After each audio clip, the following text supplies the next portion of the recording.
तो मेरा नाम है प्रिंस और आप सभी का स्वागत है एविल सेवन नाइट में। स्टोरी की शुरुआत में हमें वनवी को दिखाया जाता है जो कि एक जगह पर खड़ा हुआ था। तभी वह अपने ब्लड डीमन मास्क को पहनते हुए कहने लगता है तो फाइनली वो लोग आ रहे हैं। इसके बाद हमें सामने दिखाया जाता है बहुत सारे लोग। यह सभी लोग होते हैं मुरी मेलेंस के तीनों ब्रांच के लोग जो कि सामने की तरफ आ रहे होते हैं।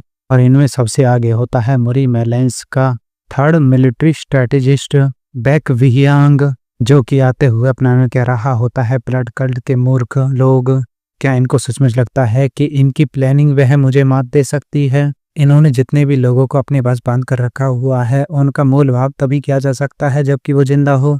कल रात हजारों बंधकों ने अपना गला काट दिया जिसकी वजह से ये लोग काफी ज्यादा असमंजस में पड़ गए होंगे।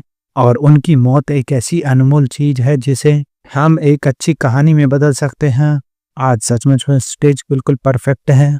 तो फिर क्या अब मुझे नाटक को शुरू करना चाहिए? इतना कहते ही उसने अपनी स्वॉर्ड को ऊपर उठा लिया होता है और चिल्लाते हुए कहने लगता है, मरी मेलेंस मेरी बात ध्यान से सुनो। दिन हो या रात हम लोग लगातार चलते हुए आए यहाँ पर ताकि हम अपने भाई ग्वांगसी लोगों को बचा सके जो कि इन नीच ब्लड सेक्ट के लोगों ने बंधक बनाकर रखे हुए हैं। लेकिन अब सिचुएशन यहाँ पर बदल गई है। कल रात हमारे ब्रदर्स वह इनके द्वारा दी गई यातना को नहीं सहन कर पाए जिसकी वजह से उन लोगों ने अपनी जान ले ली।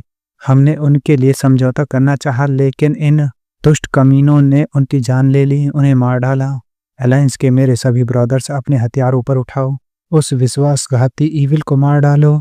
मुरी में न्याय को कायम रखो ताकि हमारे मरे हुए ब्रदर्स हम उनकी आत्मा को शांति प्राप्त करवा सके। यह सभी खूने दरिंदे वह इतना बोल ही रहा होता है तभी उसके सारे सबऑर्डिनेट वे सामने की तरफ देख कर चौंक जाते हैं। वह सभी सामने गेट की तरफ देखते हुए कहने लगते हैं फोर्टिस का गेट खुल रहा है। और अगले ही पल स्ट्रेटेजिस्ट वह भी काफी ज्यादा घबरा जाता है, उसे भी कुछ समझ में नहीं आता। सामने ब्लड कल्ट के लोगों ने उन लोगों को बाहर निकाल दिया था जिन्हें कि उन्होंने बंधक बनाकर रखा हुआ था। उन्हें देखते हुए कहने लगता है यह तो ग्वांगसी ब्रांच का लीडर ओह जेसियो है, लेकिन आखिर वह जिंदा कैसे है? यह तो क्लियर था कि उसने पॉइजन पिल खा ली थी और वह मर गया था। तो क्या इसका मतलब ऐसा हो सकता है? और तुरंत ही अपने पीछे खड़े हुए शख्स टेलीपैथी के थ्रू कहने लगता है, क्या तुमने अपनी रिपोर्ट में झूठ बोला था? क्या तुम एक स्ट्रेटेजिस्ट को धोखा देने की प्लानिंग बना रहे हो? इस पर पीछे खड़ा शख्स कहने लगता है, नहीं नहीं, मैंने खुद अपनी आंखों से इसे होते हुए देखा था। उन सभी ने एक एक करके सारी पॉइजन पिल ले ली थी और मेरे सामने ही अपनी जान गंवा दी थी। स्ट्रेटेजिस्ट तिरछी नजर करते हुए कहने लगता है, तो फिर अगर यहाँ पर क्या हो रहा है तो क्या ऐसा हो सकता है कि उन लोगों के चेहरे के ऊपर नकली मुखौटा लगाया गया हो? इतने में उन लोगों के पीछे से आवाज आती है, मुरी मेलेंस मेरी बात को ध्यान से सुनो। पीछे खड़ा हुआ था वनवी जिसने कि ब्लड डीमन का मास्क पहना हुआ था और कहने लगता है, हमने कैदियों के साथ ना तो कोई बदसलूकी की है ना ही इन्हें तड़पाया है। देखो इनमें से हर एक तुम्हारे सामने जीवित है और सांस ले रहा है। कल रात एक छोटी सी घटना घटी थी लेकिन हम इसे नजरअंदाज कर देंगे। स्ट्रेटेजिस्ट के इसे सुनते ही पसीने टपकने लगते हैं। वनवी आगे कहने लगता है, हमारा सेक्ट चाहता है कि हम अभी भी बातचीत करें। हम उसी तरह से बातचीत को आगे बढ़ाना चाहते हैं जैसे कि हमने लेटर में लिखा था। अपनी ईमानदारी के रूप में हम सबसे पहले ग्वांगसी ब्रांच के लीडर को तुम्हारी तरफ रिहा करेंगे। और होता भी ऐसा ही है। ग्वांगसी ब्रांच का लीडर वह सीधा ही स्ट्रेटेजिस्ट के पास पहुंच जाता है। स्ट्रेटेजिस्ट तुरंत ही उसे रुकने के लिए कहता है। वह उसके चेहरे को टच करते हुए कहने लगता है, नहीं, यहाँ पर किसी तरह का कोई भी मास्क नहीं पहना हुआ। थर्ड स्ट्रेटेजिस्ट आगे टेलीपैथी के थ्रू ग्वांगसी ब्रांच के लीडर से कहने लगता है, ब्रांच लीडर, ओह क्या तुम जिंदा हो? क्या तुम्हें वह ऑर्डर नहीं मिला था पॉइजन पिल्स को खाने का? लीडर ओह इस पर कहने लगता है, मुझे वह मैसेज मिला था लेकिन मैंने उसे अनदेखा कर दिया। इसे देखकर स्ट्रेटेजिस्ट अपने मन में कहने लगता है, क्या इसने उसका पालन नहीं किया? ब्रांच लीडर ओह वहां से आगे बढ़ने लगता है। इसे देखकर स्ट्रेटेजिस्ट कहता है, तुम्हारी वजह से मेरा पूरा प्लान में पूरी तरह से खराब हो गया। और साथ ही अपने मन में कहने लगता है, ओह जेसियो, तुम्हारी वजह से मेरा पूरा प्लान पूरी तरह से खराब हो गया। अब मैं एक गंभीर सिचुएशन में फंस गया हूँ। तो फिर अब इसमें कोई कुछ नहीं कर सकता। मैं इस बात को भी नहीं बदल सकता कि मैंने कहा था कि यहाँ पर सभी लोग मर गए हैं, इसलिए मुझे अब बातचीत करने के लिए सहमति में हाँ करनी पड़ेगी। इसके बाद स्ट्रेटेजिस्ट उन सभी लोगों की तरफ देखते हुए कहने लगता है, अलायंस के ब्रदर्स, तुम सभी को यहाँ पर जिंदा देखकर मुझे सचमुच काफी ज्यादा खुशी हुई है। अलायंस के स्ट्रेटेजिस्ट के रूप में मैं निश्चित रूप से मेक श्योर करूंगा कि तुम्हें यहाँ से जिंदा वापस लेकर जाऊं। सुन रहे हो ब्लड डीमन, मैं तुमसे बातचीत करने के लिए राजी हूँ। वनवी से सुनते ही कहने लगता है, तुम्हें इसी तरह से पहले ही जवाब दे देना चाहिए था। इसके दूसरी तरफ खड़ा हुआ था नोह और फर्स्ट ब्लेड स्टार न हो। फर्स्ट ब्लेड स्टार से कहने लगता है दाव कभी भी हल्के में नहीं लेना चाहिए। इसे सुनने के बाद फर्स्ट ब्लेड स्टार वह कुछ नहीं बोल पाता। इसके बाद दिखाया जाता है वनवी यानी कि ब्लड डीमन को, जो कि अपने फोर्टे से बाहर आ गया होता है। जनरल स्ट्रेटेजिस्ट वह वनवी को देखकर कहने लगता है तो क्या तुम ही प्रेजेंट के ब्लड डीमन हो। इस पर वनवी हाँ में जवाब देता है। इस पर स्ट्रेटेजिस्ट वनवी से कहता है कि फॉर्मल ग्रीटिंग्स यहाँ पर पूरी तरह से बेकार है, तो इसलिए यहाँ पर बंदियों को छोड़ने के लिए अपनी शर्त बताओ। जनरल स्ट्रेटेजिस्ट जो कि अपनी जगह पर खड़ा हुआ था, अगले ही पल वनवी को दिखाया जाता है जो कि सीधा ही उछलकर उसकी गर्दन को काट देता है। यह सिर्फ वनवी की एक सोच होती है। उसे देखते हुए अपने मन में कहने लगता है मेरा एक हिस्सा चाहता है कि मैं तुम्हें यहीं जान से मार डालूं, लेकिन मैं गुस्से में आकर चीज़ों को इस तरह से खराब नहीं होने दे सकता। मेरी प्रीवियस लाइफ में स्वॉर्डसेंट का रहस्य बाहर ना जाए, इसी वजह से तुमने मुझे मार डाला था। जब समय आएगा तो मैं तुम्हें उससे भी ज़्यादा बदतर मौत दूंगा जिसका तुम हकदार हो। इसके बाद वनवी स्ट्रेटेजिस्ट कहने लगता है मेरी मांगे बहुत ज़्यादा सरल है। यहाँ पर जितने भी ब्रांच की फोर्सेस आई हैं उन सभी को अलग अलग कर दो और वापस भेज दो। इस पर स्ट्रेटेजिस्ट अपने मन में कहने लगता है जैसा कि मैं सोच रहा था। इसके बाद वनवी से कहने लगता है अगर तुम सारे बंदियों को छोड़ देते हो तो जैसा तुम कह रहे हो हम बिल्कुल ऐसा ही करेंगे। इतने में वह आगे कुछ कह पाता वनवी से कहने लगता है और हाँ एक और बात, अभी और यहीं मुरीम अलायंस के नाम पर हमारे सेक्ट को गुआंगसी के वास्तविक मास्टर के रूप में स्वीकार किया जाना चाहिए और हमारी फाउंडिंग सेरेमनी को बधाई के साथ क्लियर करो। इसे सुनते ही जितने भी लोग वहां पर आए थे उन सभी को काफी ज्यादा गुस्सा आने लगता है। यहाँ तक कि स्ट्रेटेजिस्ट वनवी से कहने लगता है ब्लड डीमन अपनी हद पार मत करो, हमारे सैनिकों को यहाँ से वापस ले जाना, उनकी रिहाई के लिए इतनी कीमत काफी है। वनवी इस पर कहने लगता है यह तुम्हारी राय है मेरी नहीं, आखिरकार हताश तुम हो ना कि मैं।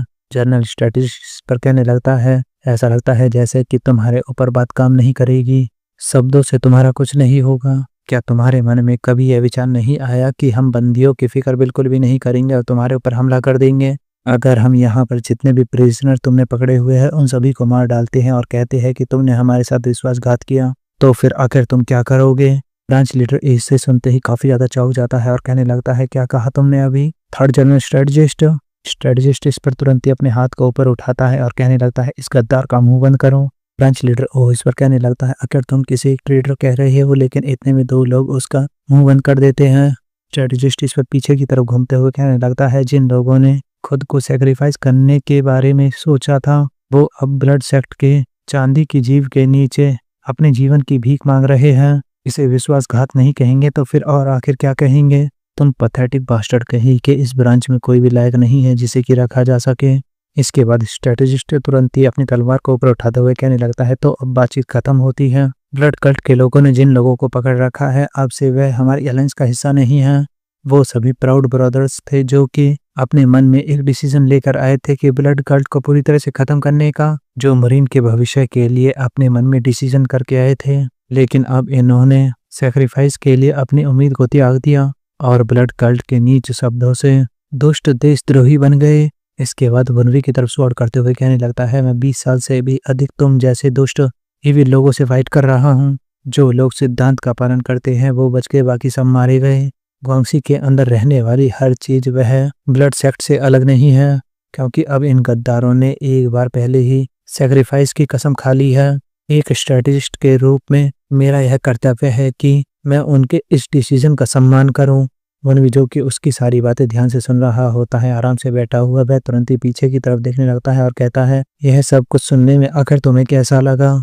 एक शख्स आगे आते हुए अपने चेहरे से मास्क को निकालने लगता है और कहता है कि मैं इस जगह पर सिर्फ इसलिए आया था क्योंकि ब्लड डीमन ने मुझे काफी ज्यादा गंभीर होकर यहाँ पर आने के लिए कहा था। स्ट्रेटेजिस्ट उसे देखकर कहने लगता है आखिर तुम कौन हो जो कि हिम्मत कर रहे हो यहाँ पर आगे बढ़ने की? अगले ही पर उसके चेहरे से पसीने टपकने लगते हैं जैसे ही वो अपने सामने देखता है, और यह शख्स होता है प्रोविजनल मैजिस्ट्रेटिव वी सियोक, जो कि कहने लगता है मैं मुरीम अलायंस से सचमुच बहुत ज़्यादा निराश हुआ हूँ।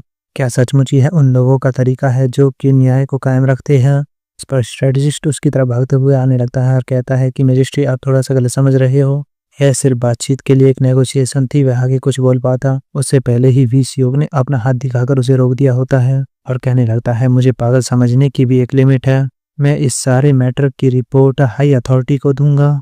तुम्हारी एयरलाइंस के साथ जो हमारे संबंध इतने अच्छे हैं, हमें उनके ऊपर एक बार फिर से विचार करना पड़ेगा। वनवी तुरंत ही वी सियोक के पास आ जाता है और कहने लगता है आपको थोड़ा पीछे हट जाना चाहिए, यह शख्स इसके बारे में कुछ भी नहीं पता, कब यह क्या कर दे।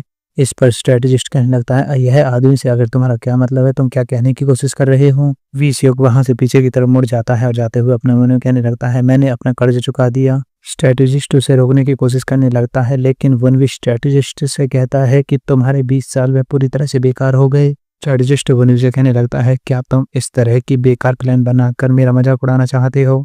वनवी इस पर कहने लगता है, तुम कहते हो कि यह छोटी मोटी प्लानिंग है।